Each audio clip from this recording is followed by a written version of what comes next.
After my grandmother died, I was officially an orphan. But on the 7th day after her passing, a man showed up at our door. He handed me a non-disclosure agreement. As I read it, the world tilted on its axis. I was the illegitimate son of Julian Croft, the wealthiest man in Denver. And the man was here to offer me $1 million to sever that tie forever. The man, the tycoon's driver, explained that my grandmother had contacted my biological father just before she died. But the Croft family's fortune and reputation in Denver were too immense to be tarnished by such a scandal. Besides, Croft Industries was on the verge of a major leadership transition, and my father couldn't afford any surprises at this critical juncture. I got it. I was a pothole on his road to success when he could pave over with a little cash. A bitter smile touched my lips. I took a pen, drew a large X through the dollar amount on the agreement, then signed my name and pressed my thumbprint beside it. Thanks, but I don't need the money and I don't need a father. I looked him in the eye. You can see yourself out. The driver stared at me, dumbfounded for a long moment before leaving in what looked like shame. For a fleeting second when I first heard the news, a secret joy had flickered inside me. I'd grown up hearing the whispers, the taunts of bastard from other kids. My craving for a father's love was a hunger I'd learned to hide from everyone, even from my own mother before she died. She passed when I was 7. Depression finally took her.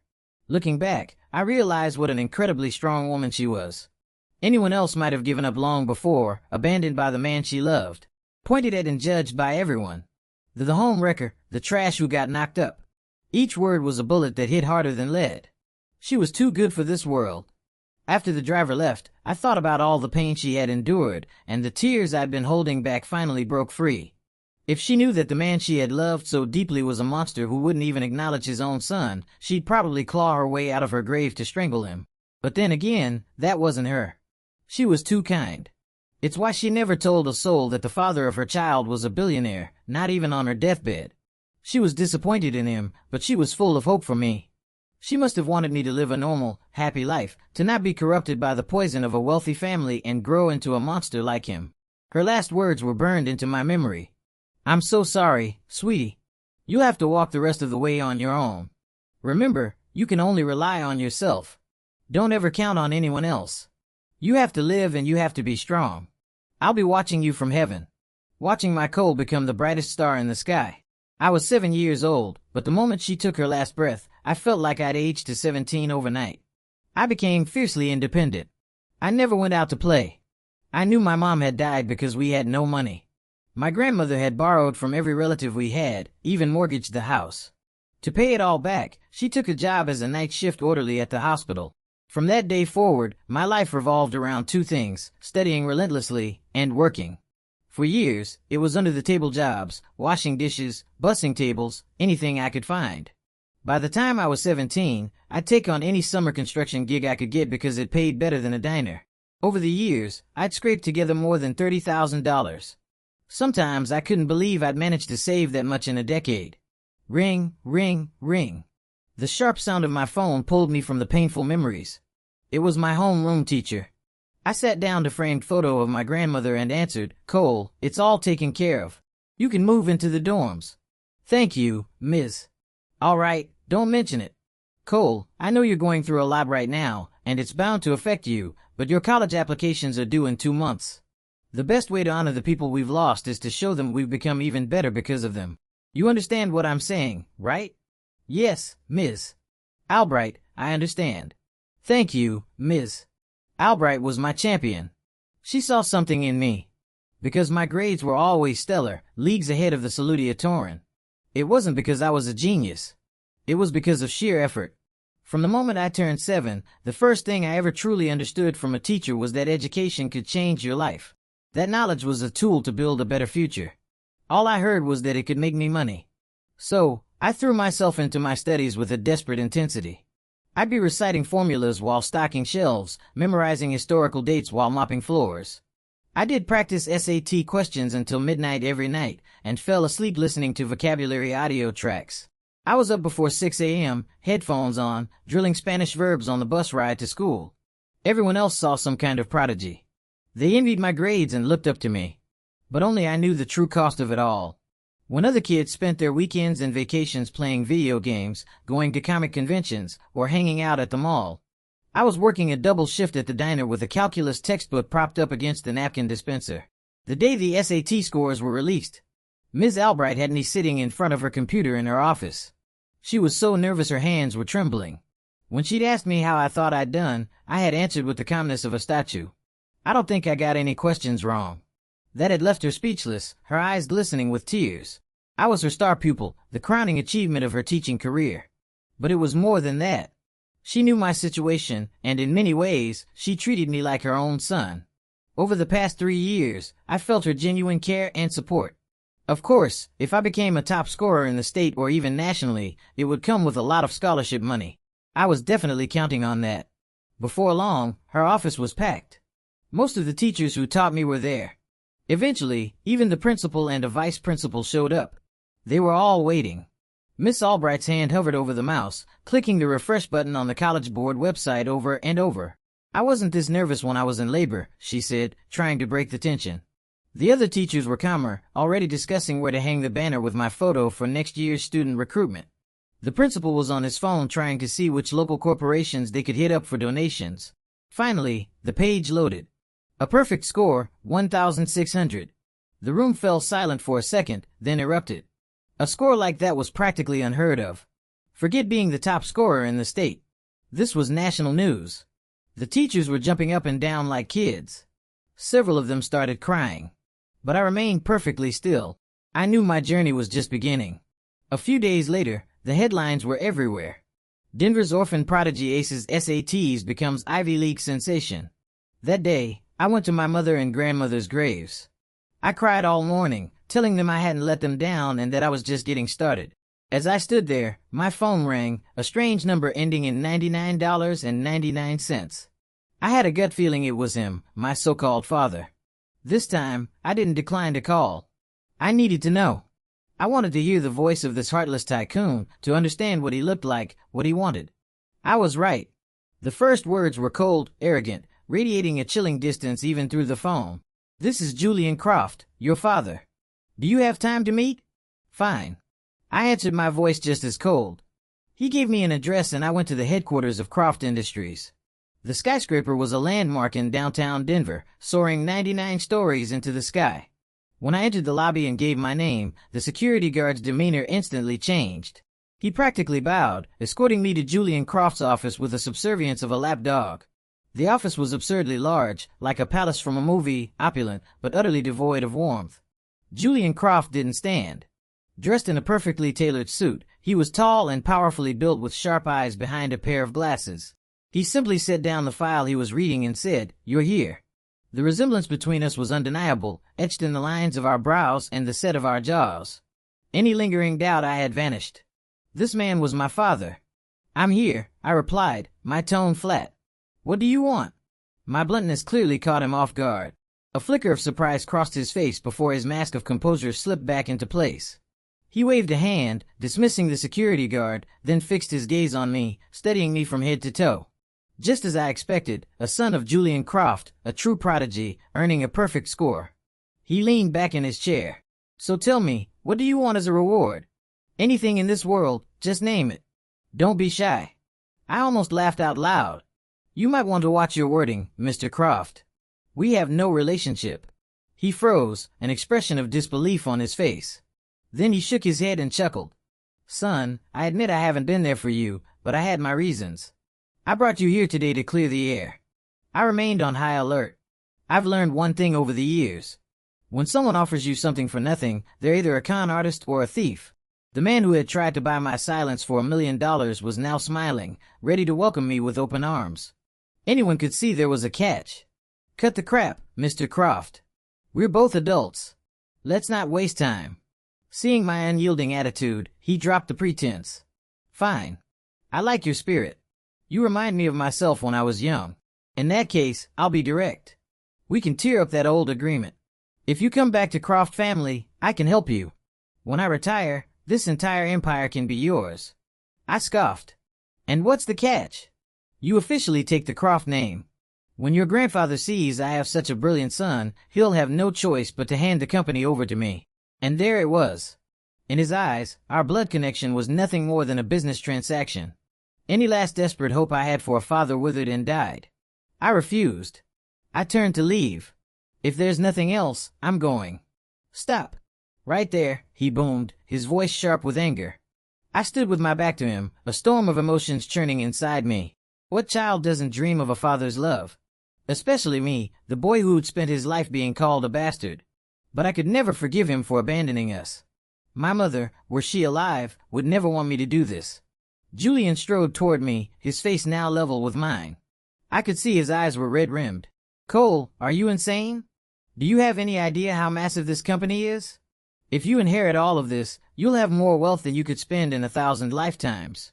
This is the opportunity of a lifetime. Something people would kill for. I stared at him, tears welling in my eyes. Not tears of joy or gratitude, but of pure, unadulterated rage. The emotions I had bottled up for a decade finally exploded. Shut up! I yelled. I don't want a single damn thing from you. You say I'm a prodigy. Do you know why I'm 6 feet tall and barely weigh 150 pounds? People think I'm just staying in shape. But the truth is, I couldn't even afford to buy a Coke, while other kids were going to McDonald's or grabbing pizza. I was lucky if I had meat once a week while other kids are getting picked up by their parents after school. I was walking home in the dark. I was 7, you bastard. 7. You think I wasn't scared? I was terrified. But what could I do? I was the kid with no dad. A bastard. And you? You play little games and wait to swoop in and claim a prize. Now that I'm grown. Now that I can stand on my own 2 feet. Now that I'm in the spotlight, now you remember me. Where were you for the 17 years I suffered? My words hit him like a physical blow. He stood there stunned for a long time. For the first time, a look of genuine regret flickered across his face. He reached out, his hands gripping my shoulders. Cole, I do love you. I always have. Get off me. I roared, shoving his hands away. Don't touch me with your filthy hands. Love? You don't know the meaning of the word. You got your cheap thrill. But where was your love when my mother was dying?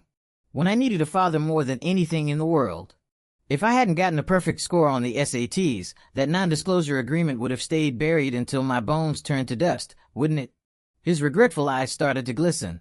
Maybe in that moment, he finally saw himself for what he was, a cold, calculating, heartless machine, a monster. I stared at him with utter contempt, as if he were a pile of garbage. Then with a cold mocking laugh, I turned and walked away, leaving him standing there frozen like a statue. I pulled myself together and went back to school, burying myself in prep work for my college courses.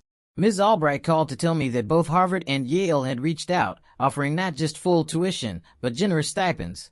I need some time to think, Ms. Albright. I told her I didn't want to stay in the country. I needed a change of scenery, a place where I could get out from under Julian Croft's shadow. I wanted nothing to do with him for the rest of my life. Ms. Albright didn't press. There's no rush. She said the principal mentioned that some of the top 3 international universities have also been in touch. We can wait and see what kind of offers they put on the table. I'll let you know. Thank you. She must have noticed the strain in my voice because she asked if I was okay. I brushed it off, not wanted her to worry. She probably thought I was stressed about the cost of studying abroad. That's when she brought up a tutoring opportunity for the daughter of a friend of hers. I didn't mention it before because I didn't want to distract you from your applications, she explained. But now that it's summer, you could take it on. The family is very wealthy. As long as you can help their daughter make some progress, they'll pay you very well. The thought of making good money was enough to convince me. I also figured a change of pace might help me escape the oppressive weight of my own thoughts. Soon after, the girl's father called me. It turned out to be the Vance family, well known in Denver for their pharmaceutical company. They were loaded. A short while later, the driver was waiting for me at the school gate when he heard I was the kid with the perfect SAT score. He was incredibly respectful. He even asked if he could have some of my old class notes. I handed him a notebook without a second thought. I had stacks of them at home piled high. Better to give them to someone who could use them than to just throw them away. The driver was thrilled to show his gratitude. He gave me the full rundown on the girl I was about to tutor. Her name was Sophie Vance. She was a sophomore in high school. Her mother had died when she was young. She was a total rebel. Skipped class, hung out of bars, smoked, drank. She also had a penchant for picking fights supposedly to stand up for the underdog. In short, she was a classic, troubled rich girl. I was grateful for the heads up. It helped me prepare. Compared to her, my life had been far darker. We soon arrived at a gated community of mansions. The driver led me to a front door and knocked. A stunningly beautiful woman answered, looking to be in her mid-20s. "Oh, you must be Cole, the prodigy," she gushed. I nodded silently. She was gorgeous, but she wasn't a high school sophomore. "Come in. Come in. My dear Sophie is in her room, probably playing video games. I can't get her to come out. Maybe you can just go on in." Her smile was overly eager. Her politeness so forced it made me uncomfortable. I didn't want to ask who she was. "Okay, you can show me the way." I followed her up to the second floor. She knocked on a bedroom door a few times, calling out softly, "Sophie." Silence. The woman turned to me with an awkward smile. She gets so absorbed in her games. "Maybe we should wait downstairs." "You can go ahead," I said. "I've got this." She raised an eyebrow, clearly surprised. "Well, all right then. She's all yours." Her tone implied, "Let's see what Mr. Perfect Score can do." I stood there for a moment, thinking, a girl who grew up without a mother. It was a void I knew all too well. The only difference was that her family's wealth had given her a safety net. She could do whatever she wanted without ever considering the consequences because someone would always be there to clean up her mess. But the driver had said she liked to stand up for the little guy. That meant she wasn't a bad person at heart. Her rebellion was just a cry for help. The way to reach someone like that wasn't with force, but with a story even more tragic than her own. And my life was a living, breathing example. I don't know what came over me, but I suddenly felt an overwhelming urge to let it all out. Leaning against her door, I started to talk, my voice low. I began with the day my mother died when I was 7. I talked for over an hour, the words pouring out of me, recounting the grief, the loneliness, the struggle. I was crying by the end, the 17 years of pent-up emotion finally being released. I had never told anyone this much, but perhaps it was because she was a stranger that I could finally say it all. Suddenly, the door creaked open. I turned, my eyes blurry with tears. The girl, Sophie, stood there chewing bubble gum.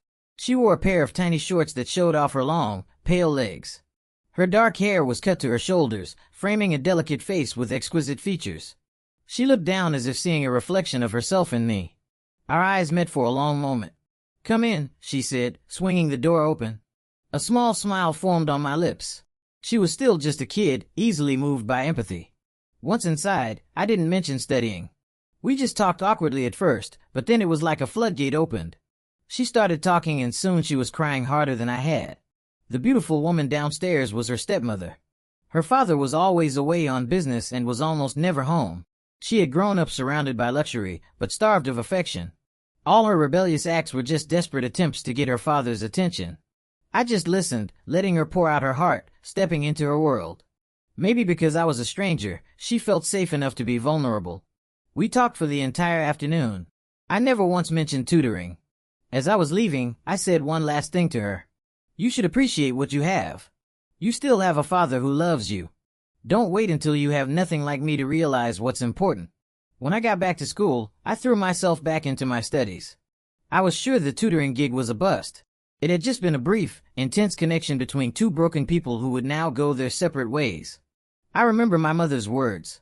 "Cole, you can only rely on yourself." Her voice always echoed in my mind whenever I felt like giving up. She knew I had no one else to depend on. Sophie's life was the complete opposite. But that evening, my phone rang. It was Ms. Albright. She said that Sophie's father had just gotten off a plane and wanted to meet me to discuss the tutoring and to pay me for the day. I was surprised since I hadn't actually tutored her at all, and it had been the driver who first contacted me. But when I heard the word pay, I agreed to go. I went to the address Ms. Albright sent me. It was a 5-star hotel. I found a private dining room and walked in. The beautiful stepmother was there along with Sophie and of course her father, Mr. Vance. Mr. Vance stood up to greet me warmly. Pulling out the chair next to him, Sophie told me, "You're an exceptional teacher. We'd be grateful if you could tutor her for the rest of the summer. This is a small token of our appreciation." He slid a bank card across the table. "The pin is 0829 Sophie's birthday." He didn't say how much was on it, but I knew it was a significant amount. I thanked him without any fanfare and slipped it into my pocket. My gaze fell on Sophie. She was wearing a simple white dress that complemented her fair skin, looking every bit the proper young lady. During dinner, the conversation mostly revolved around my study habits. They were all curious about how I'd achieved what I had. Sophie, however, was unusually quiet, stealing glances at me from time to time. I had a nagging feeling that the girl was developing a crush. The restless energy of youth, the pull toward the opposite sex. I knew it well, but I couldn't afford it. With my looks and my academic record, I got love letters from girls at school almost daily. I never opened a single one. The next morning, I arrived at the Vance house as scheduled. Sophie was clearly happy to see me, dressed conservatively with a touch of light makeup and a hint of perfume. A sweet, shy smile played on her lips constantly. It confirmed my suspicion. The girl was smitten. All her little efforts were designed to create more time with me. I knew I couldn't reciprocate. The things you can't have are always the most desirable. I decided to use her crush to my advantage to help her catch up on everything she'd missed in school. She might hate me for it later, but I didn't care. First, it would make her a better person. Second, it would make me money. This time, Sophie was prepared. Her desk was covered with sophomore-level textbooks and materials. But when I flipped through them, the pages were all pristine. I pulled out a quiz. I prepared a physics test to gauge her current level.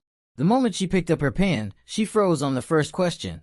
She shot me a helpless deed look. It was so transparent it was almost painful. Every glance, every gesture was a plea for attention. I turned my back to her and sat on the edge of her bed. Just do it. Answer what you know, guess the rest. The clock is ticking.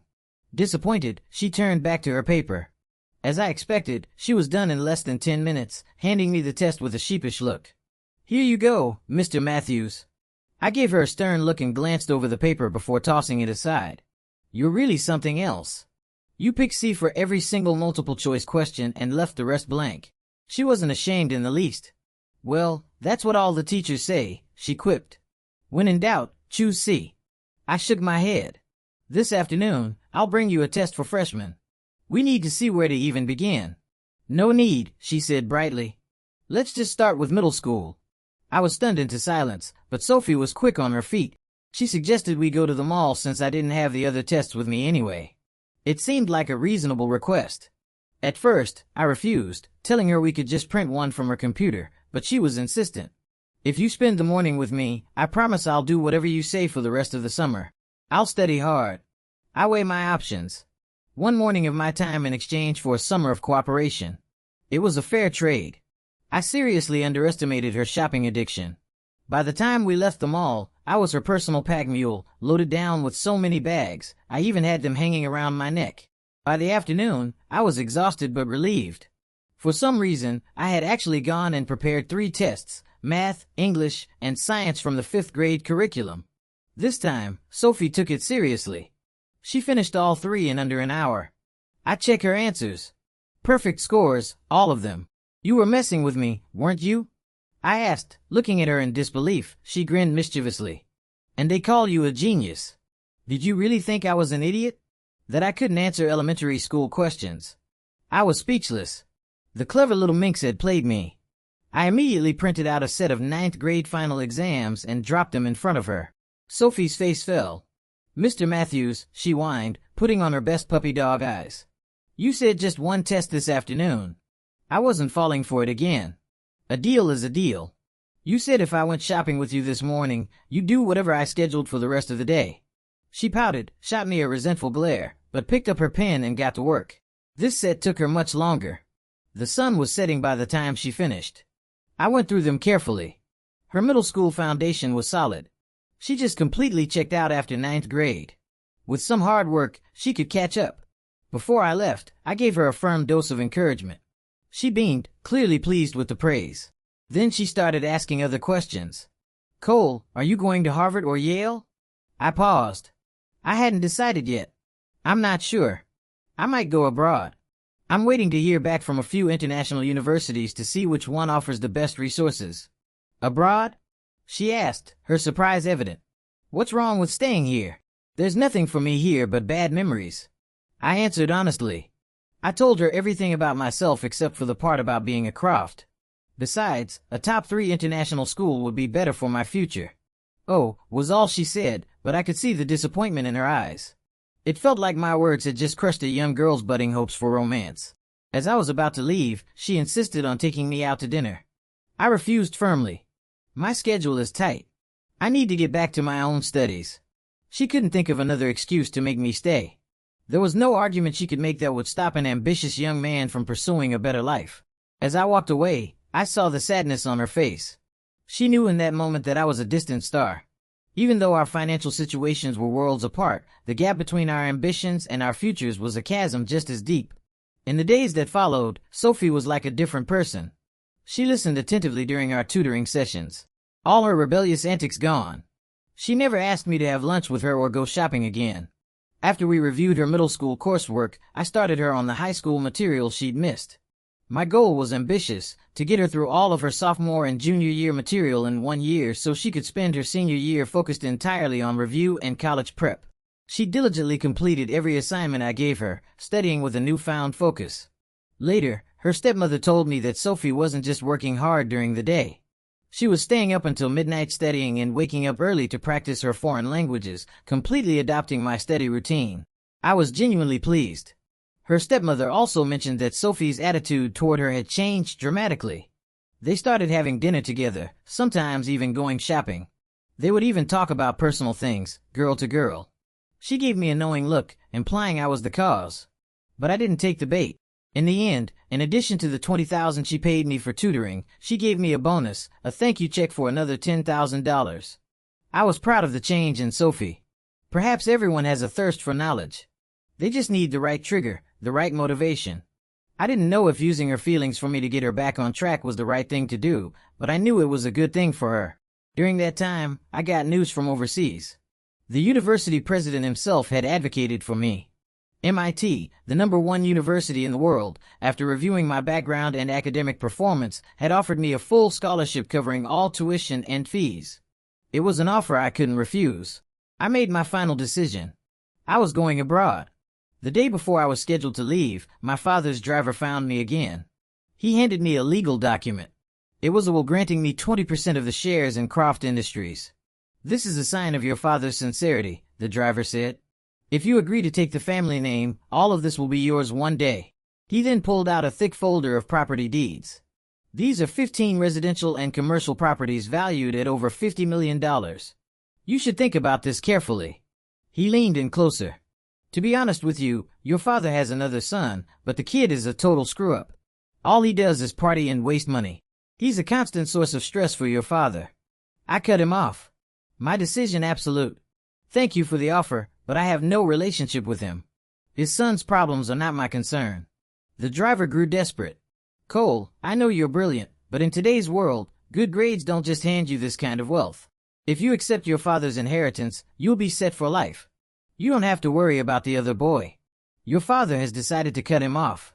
He got into serious trouble a few days ago through a wild party on yacht, and your grandfather found out. He was furious. The kid's been sent to a correctional facility. If you come back now, you can secure the family legacy for your branch of the family. You wouldn't want to see your father humiliated, would you?" I couldn't help but shake my head with a cynical smile. In the end, I was still just a bargaining chip. All he wanted was to secure his position as the heir to the Croft fortune. "Sir, what does any of this have to end with me? My last name is Matthews, not Croft. Whether the Croft family sinks or swims has nothing to do with me. You should go, but you're his flesh and blood." The driver pleaded, holding out a piece of paper. "This is the DNA test." I snatched the paper from his hand and, without even looking at it, tore it into 1,000 pieces. "Are you trying to emotionally blackmail me?" "I'll say it one more time. I have official documents stating I am an orphan. I am an orphan." I let the shredded paper rain down over his head, then turned and walked away without looking back. I never wanted a life of suffocating wealth. I wanted a family. I wanted a father's love. If Julian Croft had come to me penniless and offered a sincere apology, I would have forgiven him. But for this, never. The next day, August 29th, I packed my bags for my flight that night. I went to the bank and withdrew the $10,000. Mr. Vance had given me from that first meeting. I had committed the date to memory. It was Sophie's birthday. Her driver had called earlier, inviting me to a party. I had declined, but after thinking it over, I found myself walking into a jewelry store. I bought a pair of pearl earrings and a birthday card. They would look beautiful on her. Sophie was the kind of girl who turned heads, who you couldn't help but look at twice. I was no exception. I had to admit my feelings for her had grown beyond a simple teacher-student relationship. But I also knew she was still emotionally vulnerable. Her feelings for me might just be a teenage crush, a longing for a romantic ideal that would fade as she grew up. But my feelings for her, they were real. For now, I could only bury them deep inside. On the card, I wrote, "May your eyes shine bright, your heart be full of love, and your world be filled with beauty. Happy 16th birthday." I called the driver and asked him to deliver it to her. When he saw me with my suitcase, he insisted on driving me to the airport. I didn't refuse. Better to be on my way than to wander around a city that felt both familiar and foreign.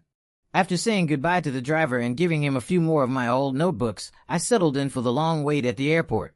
Sophie sent me texts and called, but I didn't answer. I hate goodbyes. What was there to say? Would it be as awkward as our first meeting? I didn't trust myself not to break, not to let my emotions get the better of me, so I chose silence. But my plan fell apart. Just as I was about to head to the boarding gate, I heard a familiar voice cry out, "Cole, you thief." I spun around. There she was standing out in the crowd. Sophie. She was wearing sweats with a brilliant pearl earrings dangling from her ears. Her face was stained with tears, a vision of heart-wrenching beauty. I froze, unsure of what to do. Should I hug her? Should I stay? Or should I just leave? My instinct was to leave, to stick to the plan. But my heart hammered against my ribs, a dull ache spreading through my chest. Had my feelings for her really grown this deep?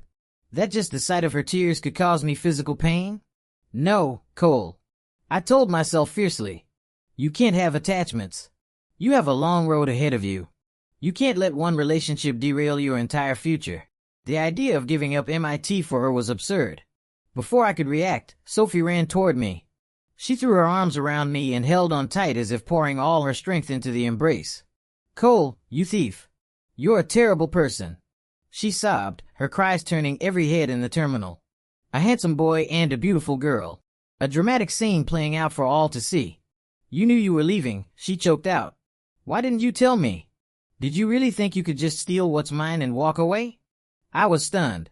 In that moment, I understood the intensity of her feelings. Her grip was so tight I could barely breathe. "I admit I didn't tell you on purpose." I stammered, "But I didn't steal anything from you." She pulled back, her almond-shaped eyes overflowing with tears that streamed down her face. It was agony to watch, and I had no idea how to comfort her. She glared at me with a look of pure fury. "You stole my heart," she declared. And before I could respond, she grabbed my head with both hands and crashed her lips against mine. It was my first kiss. I had imagined it happening someday, imagined falling in love, getting married, but I never thought it would be so soon, so sudden. Her passion was contagious. My heart pounded like a drum. Her eyes were hazy, her lashes still wet with tears. I couldn't hold back anymore. I wrapped my arms around her, returning her kiss with an equal, desperate intensity. We kissed until we were breathless, feeling each other's frantic heartbeats. In that moment, nothing else mattered. Not the stares of the crowd, not the future, only the raw, unrestrained emotions we had both kept locked away. Sometimes you have to part ways to find each other again. In the end, we both went down our separate paths, but our connection was now forged in steel, unbreakable. For the next 2 years, I threw myself into my studies at MIT. I earned scholarships every year and gained the deep respect of the faculty. I completed the 4-year program in just 2. The university even extended an offer to sponsor me for permanent residency, wanted me to stay. Meanwhile, Sophie excelled on her college entrance exams. She earned a score that got her an acceptance letter from Harvard. During those 2 years, I never came home for winter or summer break. We talked constantly on iMessage and FaceTime, sharing our dreams, our fears, and helping each other with our studies. It wasn't that I didn't have the time or money to visit. I was afraid that if I saw her, I wouldn't be able to leave again, that it would shake the foundations of the life I was trying to build, and I didn't want to distract her from her goals. We both had our own paths to forge. It was an unspoken understanding between us. But the day she sent me a picture of her Harvard acceptance letter, I made a decision.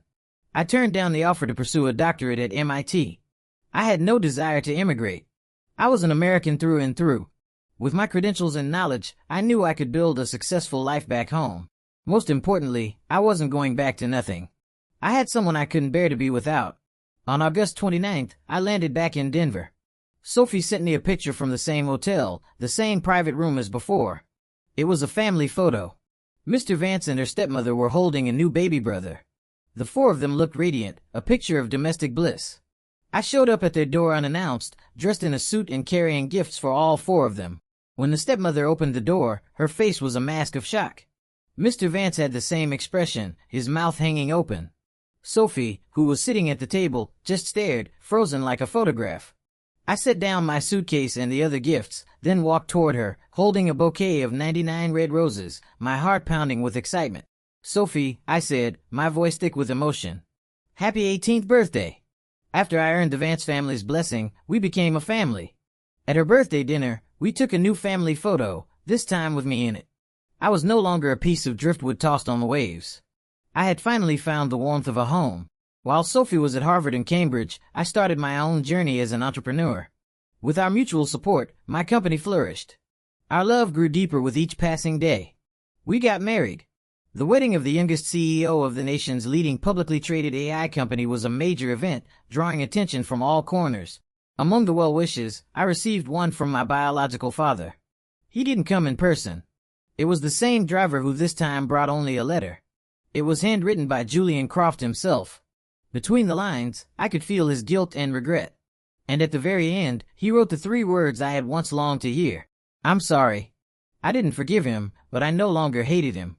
He had given me life, but he hadn't been a part of a single second of it. Our paths would never cross again. That night, I stood on the rooftop terrace of our home, holding Sophie in my arms as we watched a once-in-a-century meteor shower. As I looked up at the brilliant star-strewn sky, I saw 2 stars that shone brighter than all the rest. In that moment, I was filled with a profound sense of gratitude for the boy I used to be. The boy who had fought tooth and nail day after day for a future he could barely imagine. He hadn't let a tragic childhood destroy his life. He hadn't sold his soul for the lure of money. He hadn't let the entanglement of love derail his ambitions. But most of all, I was grateful for the 2 bright stars that had guided me through the darkest nights when I felt most alone. "Mom, Grandma, I miss you so much," I whispered to the night sky. "I've married a beautiful, kind, and wonderful woman. I'm living the happy life you always wanted for me. I hope you're proud."